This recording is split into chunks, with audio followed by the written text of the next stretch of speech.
नमस्कार दोस्तों, आज के इस खूबसूरत दिन में मैं आप सभी दोस्तों का स्वागत करता हूं। देखो दोस्तों, मेरे से काफ़ी लोगों ने मुझसे पूछा कि ये what are the opportunities in Nifty index derivative और stock derivative with limited risk क्या है। तो देखो, मैं एक बार आपको समझाने की कोशिश करता हूँ। दोस्तों, मेरे से काफ़ी स्टूडेंट्स ऐसे मेरे साथ में अटैच थे जो ये जानना चाहते थे या ये समझना चाहते थे कि शेयर मार्केट में, लाइव मार्केट में स्ट्रेटजीज किस तरीके से ढूंढी जाती हैं, ऑप्शन चेन के अंदर वो पोजीशंस किस तरीके से बनती हैं, और कैसे अगर मार्केट में ट्रेड हमारी डायरेक्शन के ऑपोजिट डायरेक्शन में चला जाता है तो उसको कैसे मैनेज किया जाता है। तो बेसिकली ये जो स्ट्रेटजीज हैं ये केवल हेज और मैनेज के ऊपर डिपेंड करती हैं। दोस्तों, जब आप कभी ऑप्शंस के अंदर अगर निफ्टी के ट्रेड करने के लिए जाते हो तो निफ्टी के लिए आपके किसी भी ऑप्शन को अगर आपने बाय किया तो 10 पॉइंट मूव कर जाना, और अगर आपने सेल किया तो भी 10 पॉइंट मूव कर जाना, कोई बड़ी बात नहीं होती।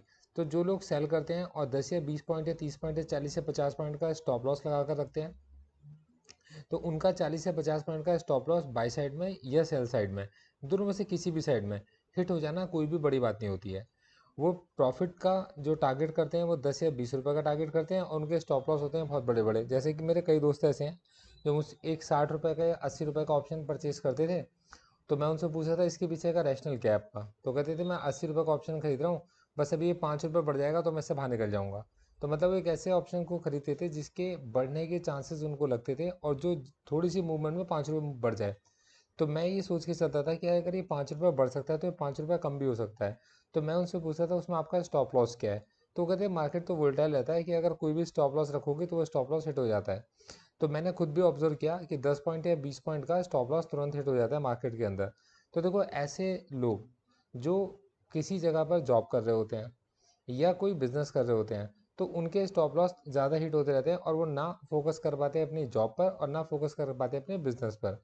तो अगर आप ऑप्शंस को समझ के चलो तो ऑप्शंस के अंदर ऐसी स्ट्रेटजीज होती हैं, बस उनको लेना सही समय पर होता है और सही रेट पर होता है, जैसे कि पूरी की पूरी मैथमेटिक्स लगती रहे, और हम सबसे पहले काम करके चलें कि अपने रिस्क को मिनिमाइज़ किया जाए। तो दोस्तों, मैं सबसे पहले आपको बताता हूँ कि मैं इसमें काम किस तरीके से करता हूँ। तो मैंने एक मॉडल पोर्टफोलियो 1 लाख रुपए का, जैसे कि इस वीडियो के अंदर मैंने आपको बताया, एक मॉडल पोर्टफोलियो 1 लाख रुपए का मैंने क्रिएट किया। कुछ ऐसे क्लाइंट्स भी हैं जिन्होंने अपने इन्वेस्टमेंट एडवाइज़र के मशवरे पर उस 1 लाख रुपए के पोर्टफोलियो से को एक मॉडल की तरह यूज़ करके अपने भी पोर्टफोलियो क्रिएट किए। अब दोस्तों, उससे मेरा कोई मतलब नहीं, क्योंकि मैं तो आपके साथ अपनी रिसर्च शेयर कर सकता हूँ। मैं आपको अपॉर्चुनिटीज़ दिखा सकता हूँ, समझा सकता हूँ, बता सकता हूँ, उनके पीछे के लॉजिक बता सकता हूँ। मैं आपको उसमें इन्वेस्ट करने की सलाह या मशवरा आपको नहीं दे सकता कि आप उसमें इन्वेस्ट करो या ना करो। तो मैं आपके ऐसी किसी कॉल का जवाब नहीं देता कि मैं इसको खरीद लूँ या मैं इसको बेच दूँ। दोस्तों, फिर मैं आपको आगे समझाता हूँ।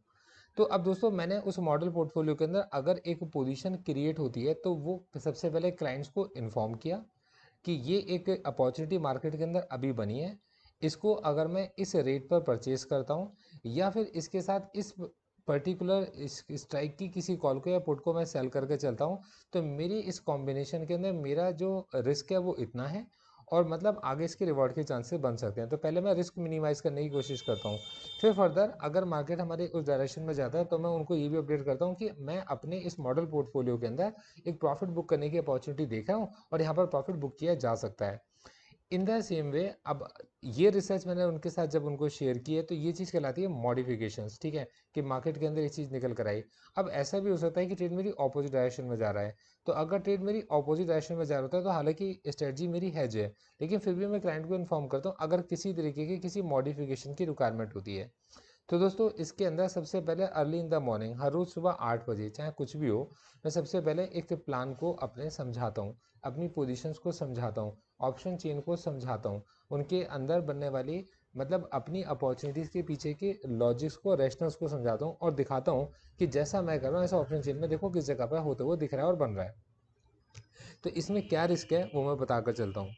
दोस्तों, उसके बाद मैं उनको बताता हूँ कि कैसे कैसे मैं अपने रिस्क को कम कर रहा हूँ। तो अपने रिस्क को इन इन स्टेप्स में कम कर सकता हूँ अगर मार्केट मेरी कंडीशंस में रहा तो। और अगर मेरी ऑपोजिट कंडीशंस में गया तो मैं इन पर्टिकुलर लेग्स के अंदर अपनी पोजीशन को स्क्वायर ऑफ करूँगा या इनके अंदर एक नई पोजीशन की एंट्री लूँगा, और वो सब मैं उनको एक्सप्लेन करता हूँ। 8 बजे सुबह अर्ली इन द मॉर्निंग मैं ये सब कुछ शेयर कर देता हूँ। मॉर्निंग में 8 o'clock पहुँचने के बाद जब मॉर्निंग में 8 o'clock वो उसको रीड करते हैं, समझते हैं उस रिसर्च रिपोर्ट को, तो उनके डाउट्स होते हैं। जिसे मैं 8 से 8:30 के बीच में मैं उनके डाउट्स को डिस्कस करता हूँ। तो 10 मिनट की या 8 मिनट की या 15 मिनट की मेरी वीडियो होती होगी, 15 मिनट में उनके डाउट्स गिन लेता हूँ। 8:30 के बाद वो अपना, और 8:30 के बाद मैं अपने ऑफिस के लिए तैयार होकर निकल जाता हूँ और अपने अपने काम पर हम लोग बिजी हो जाते हैं। दोस्तों 9 बजे के बाद मार्केट के अंदर सिचुएशन बदलती हैं, कुछ और चेंज आता है, तो 12 से 1 के बीच में मैं एक और अपडेट उनके पास भेजता हूँ कि अगर कोई अपॉर्चुनिटी निकल के आती है तो उस अपॉर्चुनिटी के बारे में अपडेट देता हूँ। और इन केस अगर उस पोजीशन के अंदर मैं कोई मॉडिफिकेशन कर रहा हूँ तो वो मैं उनको इन्फॉर्म करता हूँ कि इस पोजीशन में इस तरीके के मॉडिफिकेशन किए जा सकते हैं। उसमें भी अगर किसी का कोई डाउट होता है और वो मुझसे फ़ोन पर पूछता है कि ये डाउट है मेरा, तो मैं उसका डाउट भी समझाता हूँ, उसको टाइम देता हूँ। तो उसके लिए मैंने एक वक्त रखा हुआ है मॉडिफिकेशन का, उनके डाउट्स को क्लियर करने का। दोस्तों इसके बाद शाम को मैं एक और वक्त दे के चलता हूँ कि हमने जो मॉडिफिकेशंस किए थे उनके पीछे के लॉजिक्स को अगर कोई जानना चाहता है और वो अगर उसकी समझ में नहीं आ पाए हैं तो वो मैं उसको समझा पाऊँ, तो मैं उसको टाइम देता हूँ और मैं उसको ईजिली एक एक चीज़ समझाता हूँ कि मेरा रिस्क कितना है। मैं उसको सब समझा के चलता हूँ। अगर हमने कहीं प्रॉफिट बुक करा है तो प्रॉफिट हमने कितना बुक करा होगा, तो वो सब उसको सब समझा के चलता हूँ। और एक एवरेज मैं इसको अपने एक रिपोर्ट के अंदर भी लिख लेता हूँ। और दोस्तों मैं सब कुछ रिटर्न में करता हूँ, मतलब मेरा पूरा ट्रेड प्लान पूरा रिटर्न होता है। मेरा सब कुछ, मतलब मेरा लॉस मैक्सिमम कितना होगा, कितना लॉस में बुक करके चल रहा हूँ, सब कुछ मैं लिख कर चलता हूँ। और मैं ये क्लाइंट्स को भी समझा कर चलता हूँ कि वो भी उसी तरीके की शीट बनाकर चलें। दोस्तों इसके अंदर मेरे साथ जो बहुत क्लोज लोग हैं, जो मुझे काफ़ी वक्त से जानते थे, केवल वही लोग मेरे साथ जुड़े। और उनके जो फीडबैक्स हैं वो ये हैं कि इसमें जुड़ने के बाद उनको स्क्रीन को देखना नहीं पड़ा, उनको अपनी जॉब से बाहर निकलना नहीं पड़ा, उनको रात को इस बात की कोई टेंशन नहीं थी कि कल सुबह मार्केट खुलेगा अगर तो ऊपर जाएगा या नीचे जाएगा, तो ये उनका मैक्सिमम लॉस कितना हो सकता है या प्रॉफिट कितना हो सकता है। हमने प्रॉफिट के बारे में कोई बात ही नहीं की, हम केवल लॉस को कम करने की कोशिश कर रहे हैं, लॉसेस कम करते जा रहे हैं, अपने कैपिटल के रिस्क को कम कर रहे हैं। बाकी तो जो भी मार्केट देके चलेगा वो प्रॉफिट है, वो मार्केट की इच्छा है। बहुत बार ऐसा देखा गया है कि एक चीज़ की वैल्यू आपके पास में अगर 7500 रुपये के 7500 के आसपास हो गई है, तो उसके अंदर से जो लोग जो प्रॉफिट निकाल पाए हैं केवल 750 निकाल पाए हैं। तो ज़रूरी नहीं है कि 7500 रुपये की अपॉर्चुनिटी पूरी 7500 दी के जाती है, कई लोग उसमें केवल 750 में बाहर निकल जाते हैं। ये सब कुछ मार्केट पर डिपेंड होता है। कई बार ऐसा होता है कि लॉस में हम अपनी पोजीशन को कट कर देते हैं और फिर उसके बाद मार्केट उसी डायरेक्शन में जाकर हमें सही साबित करता है और हम फिर से एंट्री लेते हैं, तो वो फिर से हमें गलत साबित करता है और फिर से हमारा लॉस करा देता है। दोस्तों वो सब कुछ मार्केट के ऊपर है। तो मैं यहाँ पर जिस तरीके का मॉडल पोर्टफोलियो क्रिएट कर रहा हूँ, ये केवल उन लोगों को टारगेट करने के लिए है जो मार्केट के अंदर ऑप्शंस के थ्रू कुछ समझना तो चाहते हैं, काम तो सीखना चाहते हैं, बट वो मार्केट की वोलेटिलिटी की वजह से हर समय मार्केट में नहीं रह सकते और उनका अपना जॉब है या उनकी अपनी बिजनेस है। तो मैं आपसे फिर ये कहना चाहूँगा, आप में से वो सभी लोग जो इस तरीके की क्लाइंट बेस के अंदर या इस तरीके की मेंटलिटी के साथ मैच करते हैं, केवल वही लोग इस पोर्टफोलियो को समझने की कोशिश करें। मैं अब आपको आगे लेके चलता हूँ। दोस्तों इसको हम लोगों ने 30 सितंबर की एक्सपायरी के लिए तैयार किया। मॉडल पोर्टफोलियो हमारा 30 सितंबर की एक्सपायरी के लिए हम लोगों ने तैयार किया। 21 सितंबर को हम लोगों ने इसको शुरू किया। 21 सितंबर को हमने रिपोर्ट देनी शुरू करी, तो हमारी पहली रिपोर्ट थी। और फिर उसके बाद मैंने हालांकि वो मॉडिफिकेशन था तो उसे रिपोर्ट नंबर 2 लिखा, फिर उसकी मॉडिफिकेशन रिपोर्ट नंबर 3 लिखा, तो इस वजह से वो 6-7 रिपोर्ट्स बन गई। पर वो बेसिकली एक ही रिपोर्ट है, तो मैं इसके बाद से इनको एक एक करके लेके चलूँगा। तो ये मेरे पास 21 सितंबर की एक रिपोर्ट मैंने सबसे पहले एक पब्लिश की मॉर्निंग में 8 ओ क्लॉक। तो मेरी पहली पोजीशन अपॉर्चुनिटी 21 सितंबर को थी, 30 सितंबर की एक्सपायरी की। इसको मैंने अपडेट किया था मार्केट आवर में, तो मेरी तो दूसरी बन गई थी, फिर मेरी तीसरी, इस तरीके से 6 बन गई थी। पर बेसिकली वो सब कुछ नया होता है तो ऐसा लगता ही है, पर वो आगे सब कुछ ठीक हो जाएगा। तो 21 सितंबर को पहली रिपोर्ट मैंने दी 30 सितंबर की एक्सपायरी के लिए ऑप्शन चेन के अकॉर्डिंगली। ठीक है, मार्केट आवर्स से मैंने उन्हें बताया और फिर उसके बाद मैंने डाउट्स भी क्लियर करके चला। दोस्तों उसके बाद मेरी अगली रिपोर्ट आती है 22 सितंबर को। तो 22 सितंबर को जिस तरीके के चेंजेस थे वो मैंने अपडेट किए कि एडजस्टमेंट किया पोजीशन अपॉर्चुनिटी में, स्ट्राइक के चेंजेस को वो मैंने सब उनको समझाया। दोस्तों उन्हें ये भी बताया कि किस जगह पर अगर ऐसी कंडीशन बनेगी तो मैं प्रॉफिट बुक कर चलूँगा। दोस्तों उसके बाद 23 सितंबर को हमारे क्लाइंट्स ने प्रॉफिट बुक कर लिया। 13,000 से 14,000 का प्रॉफिट एक पर्टिकुलर लाख के अंदर उन्होंने बुक कर लिया अपनी एक पोजीशन के अंदर। और मैंने कुछ नई पोजीशन, मतलब चल जा, ठीक है, तो 3 नई पोजीशंस मैंने इसके अंदर इंट्रोड्यूस कराई। तो अपने मॉडल पोर्टफोलियो के अंदर 3 नई पोजीशंस मैंने इसके अंदर इंट्रोड्यूस कराई हैं। इसके पीछे की रीजनिंग उनको समझाई, इसके पीछे का लॉजिक उनको बताया, और वो प्राइस किस प्राइस पे मैंने एंट्री ली वो भी मैं उनके साथ डिस्कस करके चला हूँ। एक एक क्लाइंट को मैंने ये चीज़ समझाई, और एक एक क्लाइंट के साथ मेरा इंडिविजुअल अटेंशन है, और दोस्तों इसमें मेरा बहुत वक्त लगता है। और नई रिसर्च आपके पास में 24 सितंबर को, मतलब कल सुबह मॉर्निंग 8 o'clock मैं इस रिसर्च को पब्लिश करूंगा एज रिसर्च रिपोर्ट नंबर 7। तो इसके अंदर मॉडिफिकेशंस या कल जो प्राइसेस के अकॉर्डिंग कंडीशंस बनेंगी उन सबको पूरा स्टडी करके अर्ली इन द मॉर्निंग में कर दूंगा। एक बार मैं आपको दिखाना चाहता हूँ कि ये जो रिसर्च रिपोर्ट है देखने में होती किस तरीके की है।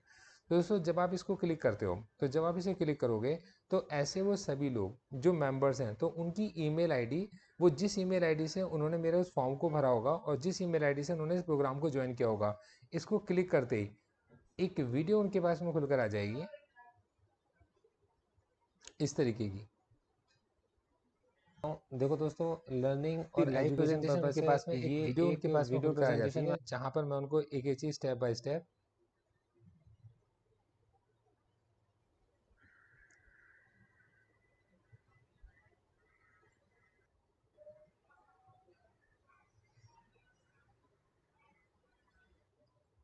पॉसिबिलिटीज बीच में थोड़ी बनती सी है। एरर आए थे, देखिए जिस जहाँ वक्त पर मैं उनको निफ्टी एक था एक चीज ऐसे 17,500 स्टेप पर, बाय स्टेप समझाकर और दिखाकर चल रहा होता हूँ कि ऑप्शन चाहिए इनके अंदर प्रॉपर, और फिर मैं उसको आगे आगे आप देख के चलेंगे तो ऐसे मैं उनको लिख कर समझा रहा होता हूँ, मतलब नोट पैड पर उनको मैं लिख कर समझा रहा होता हूँ, फिर बोल के भी समझा रहा होता हूँ, और फिर उसके बाद मैंने आगे इसके अंदर और मॉडिफिकेशन किए, इसको मैंने वर्ड के ऊपर लिखना भी शुरू कर दिया है, जिससे इसको बाद में अगर कभी देखना चाहेंगे तो इसको देख सकते हैं।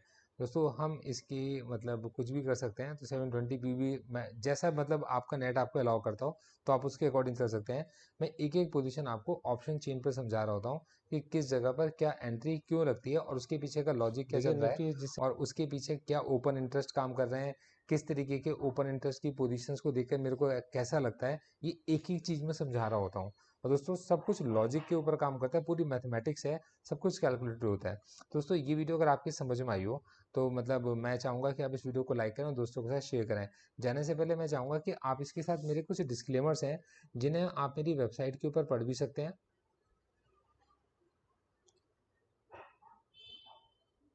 देखिए ये डिस्क्लेमर्स आप मेरी वेबसाइट के ऊपर अवेलेबल हैं, इस वीडियो के आप इन्हें वेबसाइट पर पढ़ भी सकते हैं, और अगर आप इसको इसके अलावा इस इन डिस्क्लेमर्स को मैंने इस वीडियो प्रेजेंटेशन के लिंक में भी मैंने दिया हुआ है, तो आप इसे वहाँ से भी पढ़ सकते हैं।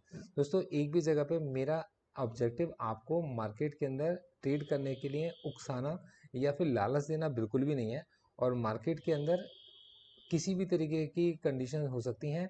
शेयर मार्केट में रिस्क हमेशा रहता है, चाहे आप कितनी भी हाई स्ट्रेटजीज के अंदर चले जाएं, अगर आपने कोई सही टाइम पर सही रेट में सही जगह पर एंट्री नहीं ली तो आपके लॉस बड़े भी हो सकते हैं। तो ये एक डिस्क्लेमर है पब्लिक अपीयरेंस का मेरा, मैं चाहूँगा एक बार आप ये डिस्क्लेमर पढ़ लीजिए।